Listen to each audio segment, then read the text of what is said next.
Good afternoon. My name is Olive Burrows and you're watching NTV at One, and we're coming to you from multiple locations, including the Milimani Law Courts and the Senate, where Meru Governor Murungi is appearing before the Senate Public Accounts Committee to answer to audit questions for the 2017-2018 financial year.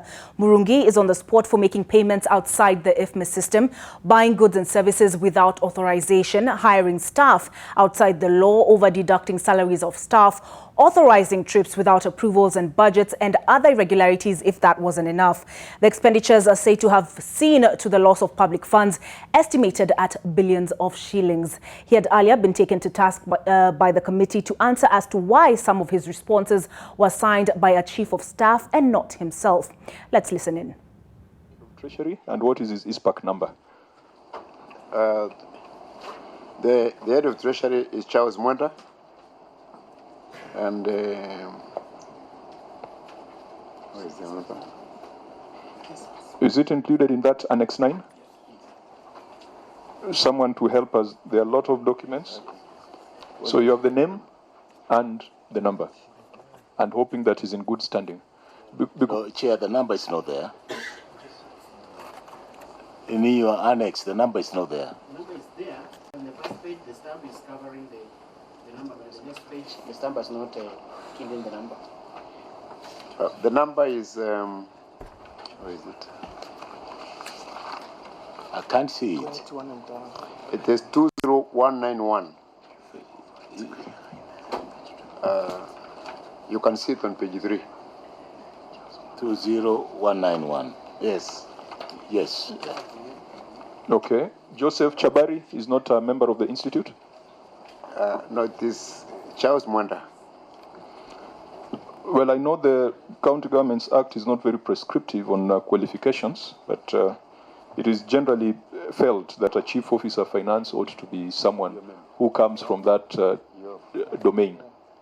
Yeah, he is a member. He is a member. Yes. I think it's just useful to put it in there. I know the strict requirement is on the head of Treasury, but it also provides an assurance to this committee and anyone looking at this that the financial statements have been prepared by professionals. And indeed, if there was anything wrong with the financial statements, we would correspond with ISPAC, citing your membership numbers. Because if you present half-baked financial statements, action must be taken by the professional body. Your governor is a lawyer. If he has any issues of professionalism, LSK has got various mechanisms for dealing with such. So this is laziness, Professor. Chair, I think this governor wouldn't have necessitated the type of qualified audit report if this matter had been handled. It would have never appeared. It happens to be one of those issues that have been cited for this qualified report. And I also wonder, because, for this such a small issue of just inclusion, after you're done your management letter, there was a 14-day window for rectification. I see this is dated 2019. So was this rectification, it was outside that window, 14 days? Yes. Maybe what we want to encourage the governor is to, from now on, just to take the audit process seriously. Then we would reduce the number of issues that are coming before Senate, because in my view, these could have been dealt with on the ground without us spending time on it. We agreed on this? Yes, we are together. Okay. Now that we have established that the financial statements were prepared by persons with the necessary qualifications, let's come back to the issues raised under financial statement. Now, members, considering that today the House will be sitting, I wanted us to adopt a fairly efficient way of dealing with issues, cross-cutting. We can only come back to specific issues where there is a strong need. On the first issue, the Auditor General has raised a question on the accuracy of financial statements and decides variances between figures reflected in financial statements and integrated financial management information systems. It is a very lengthy finding, and members, allow me to vary our proceedings a little bit in the interest of time. That the matter is there before us in the Auditor General's report. Could we ask the governor to respond on it? Or the vice chair, would you want us to look to count all the numbers? I think to be efficient, we can give the governor an opportunity to respond. The auditor has already reported. Are you comfortable with that, Governor? Yes, our CEC Finance will respond. Okay. So we take note of the Auditor General's finding. May you respond, Governor? And the finding is on variances between IFMIS and financial statements. Thank you, Chairman. I would like to refer you to page 3 of the responses. And you've seen, Chairman, and it's in the public domain, that IFMIS has really posed a lot of challenges to many counties. Indeed, our county has been lucky because we've not even had mispostings like you've seen in other counties. Governor, may I guide you? I think to be on the safe side, on your part, it would be useful to read your response, and then you can make additional comments. Okay. What I'm saying, Chairman, is that this has been reconciled. We sent our officers to Treasury, and they stayed there for about 14 days, and the reconciliation has been done. You are telling your own story, unless you want me to go page by page, because you talked of the pressure of time. No, for you, because you came here to respond, we don't want the Auditor General to speak half the day. We want you to speak more of the day. So just read your management response, and then you will add anything at the end. Okay. Our response is as follows. The variances between the receipt in the financial statement and IFMIS system has been reconciled, with the only variance between the two being Kenya shillings 143,578,309, resulting from Kenya shillings 126,556,397, collected from hospitals and FIF, or Family Facility Improvement Fund, and a further Kenya shillings 2,272,478, collected from AMS Matungo, and Kenya shillings 14,749,345, collected by ATC Kaguru. The Meru Governor, Kiraitu Murungi, appearing before the Committee on County Public Funds and Investment, chaired by the Homa Bay Senator Moses Kajwang. Now to the Milimani Law Courts, where 16 suspects arrested over a fake gold syndicate are expected to appear before Chief Magistrate Francis Andai to take plea. The 16 were arrested last week at a Kilimani house, where police seized fake gold.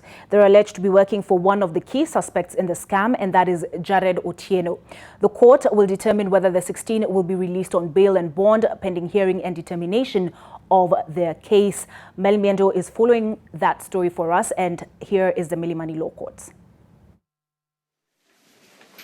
May look or may seem to be an enormous amount, but Your Honor, these are, until this particular stage, these are still allegations.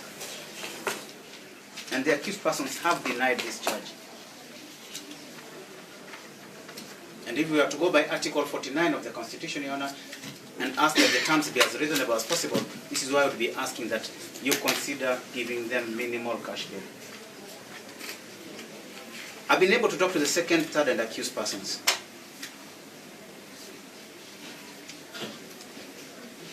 I've convinced them that this charge is quite serious. And in our conversation, we have come to a conclusion that what they might be able to afford is approximately 200,000 shillings each. So that we are candid right now and we tell you what we can be able to get and what we cannot be able to get.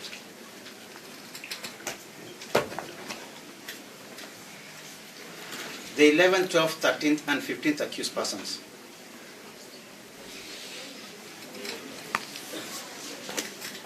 One is a gardener, one was an Uber driver, one is a watchman. Even if what we imagine that 200,000 or 100,000 shillings is something that is maybe capable of being met by others, for them, they are people of the... One is a gardener? A gardener. One is a driver, Uber. Taxi driver, yes. And one is a watchman. Yes. The amount of money that they can even be able to get, even if they were to save for a period of time, they cannot be able to raise 100,000 shillings. So we will be then appealing to you, Your Honor, and again to your kind heart, that as you grant these bail terms, then you need to consider their circumstances as well. even if you are to give conditions and terms and conditions that they were to report maybe to court or to a particular police station, maybe even if it is once a week, just to ensure that they are present, that would be very welcome.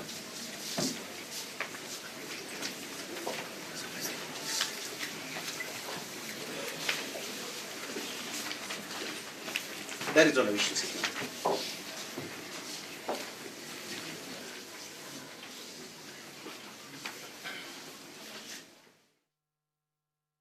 Advocate Cliff Mbeta making submissions to the court with regard to bail and bond terms for 16 suspects presented before the court on charges of having been found in a house in Kilimani where fake gold was recovered. Now, 185 police reservists from Baringo South have been directed to pick their firearms at the Marigat Armory. The guns had been taken by the government last week to allow for fresh vetting and registration after claims that some of the reservists had turned to cattle rustling using government-furnished firearms. The directive comes after a bandit attack left 2 people critically injured and over 200 cattle stolen. Several people who had fled into bushes following the attack have, however, been found. The communities claim the disarmament has left them exposed to such attacks. 4 schools have also been temporarily closed as a result of the attack.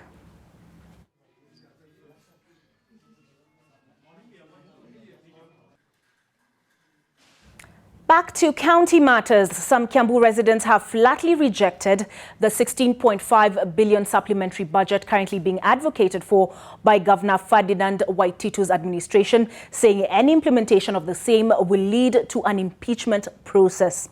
Speaking this morning when they presented their views to the Assembly Committee handling the docket, the residents noted that the budget was far too high and meant to destabilize the current affairs of the county. They emphasized that there will be no chance to allow the same unless it is properly scrutinized and the views presented back to the public. However, Budget Committee Chairman in the Assembly, Daniel Ngugi, who is also the Q Ward MCA, said the supplementary budget was just in the initial stages and there was no need of rejecting it in totality.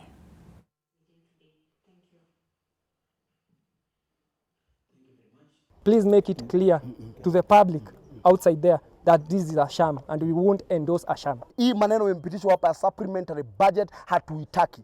Na tunataka sasa hii budget, process ya hii budget ya supplementary ikome. The Parliamentary Committee on Security has expressed the need for the Interior Ministry to escalate measures it has laid down to curb insecurity in Matungo area. This comes amidst new attacks in Panyako village, where a 7-year-old boy was stabbed to death on Sunday evening. Matungo area remains engulfed by a shadow of terror and fear that has cast its dark cloud in the area. A place of fear and uncertainty. Despite the Interior Ministry deploying the General Service Unit, residents remain fearful, citing harassment by the security agency and yet more fresh attacks, one of which led to the killing of a 7-year-old boy. Saa moja uwanga saa bado. Hata nafikiri tutaanza sasa kuuliwa tu mchana. Mtu akijua tu huyu na alima. Na ni mtu yule ambayo ni wakuua watu, hata niua. Members of Parliament that sit in the Security Committee have demanded effective security measures to curb insecurity in the area. Hawafai kuishi miongoni mwetu kama wale wakora ambao wanatembea wakiangamiza na kuua watu huko Matungo. Mpaka waangamizwe kabisa. Residents have been urged to work closely with the security officers and to give information that will assist in apprehending the culprits. Didmas was speaking in Kambini while attending the launch of a poultry project in the area. Eunice Omolo, NTV. A section of ODM leaders have expressed their frustration with the current state of the economy. The leaders, among them Senator James Orengo and Mombasa Governor Ali Hassan Joho, said that they were ready to support each other in the next election. They also slammed those politicians who have been criticizing ODM leader Raila Odinga. They were speaking at Serani Grounds in Mombasa yesterday night, where Governor Joho hosted an iftar dinner.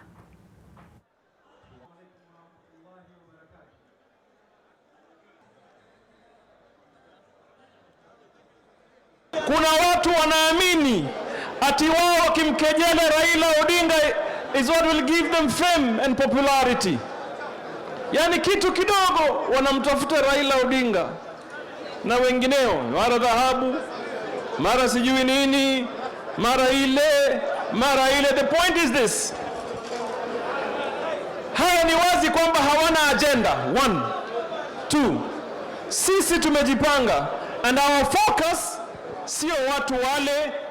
And the most important discussion katika mazungumzo haya ni kwamba some of those that speak so negatively about the others have no moral standing whatsoever to say anything on matters corruption. Hawana. What moral authority does William Ruto have to speak matters corruption? Don't forget, you can send through your thoughts and your views on that particular statement and the other stories we've carried on at NTV Kenya.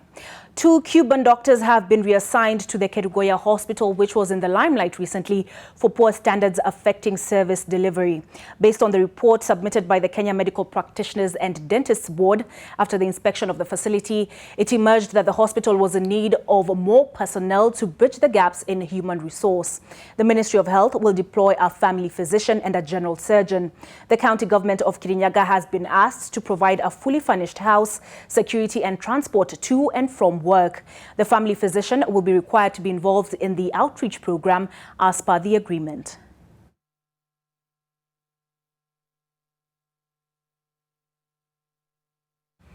Staying with matters health, First Lady Margaret Kenyatta is rooting for the inclusion of adolescent health in universal health coverage programs. Speaking in Geneva, Switzerland, the First Lady said their inclusion, especially in policy formulation, will ensure that they are not left behind in accessing healthcare.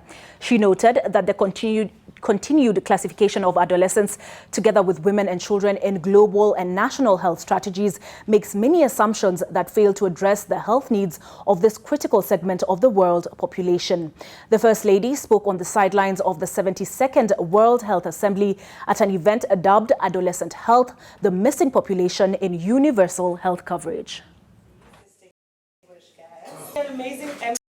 Of the world's population, recognizing adolescents as key partners in advancing our SDG targets is critical.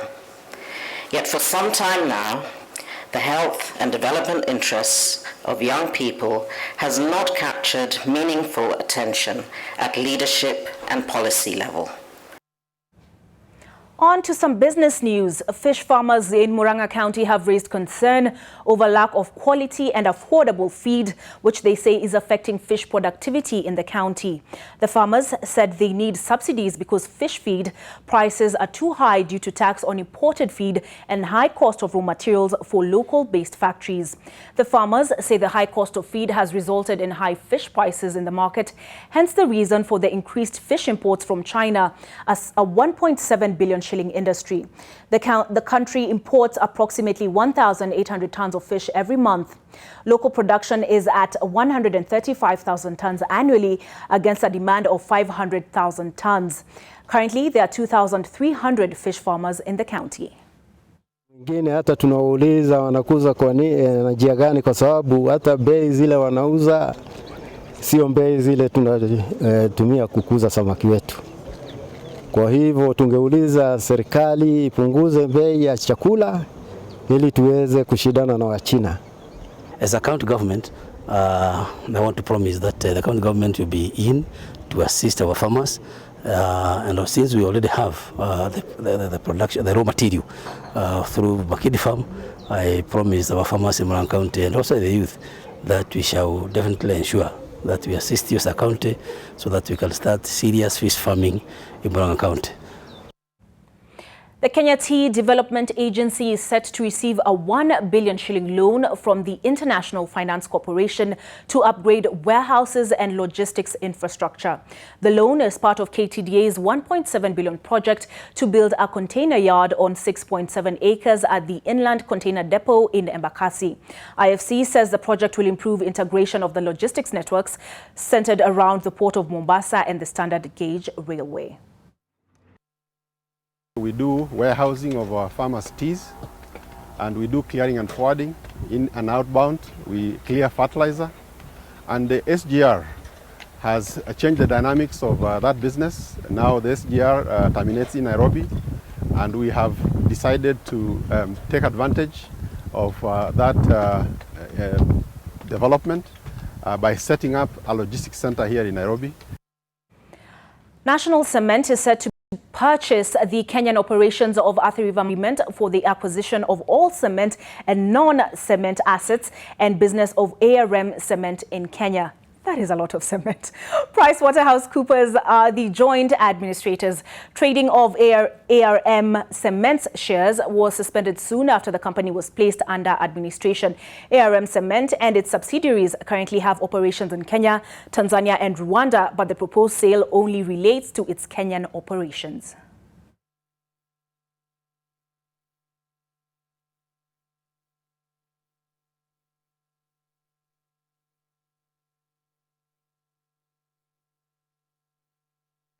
Some tragic news from across the borders. At least 30 people have died and more than 15 went missing after their boat capsized in Lake Albert.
look at the latest in sports. Welcome, my name is Brian Otwal. The national women's volleyball team will be seeking their third win in 3 matches when they face host Uganda in their third match this evening at the Africa Zone 5 All-Africa Games qualifiers in Kampala. The Malkia Strikers continued their perfect record, cruising to a straight set victory over Ethiopia in Game 2 in sets of 25-14, 25-8 and 25-10 to put themselves on the brink of qualifying for the All-Africa Games. The tournament is being used as the qualification round for the All-Africa Games to be held in Morocco in September, where the Malkia Strikers are the defending women's volleyball champions.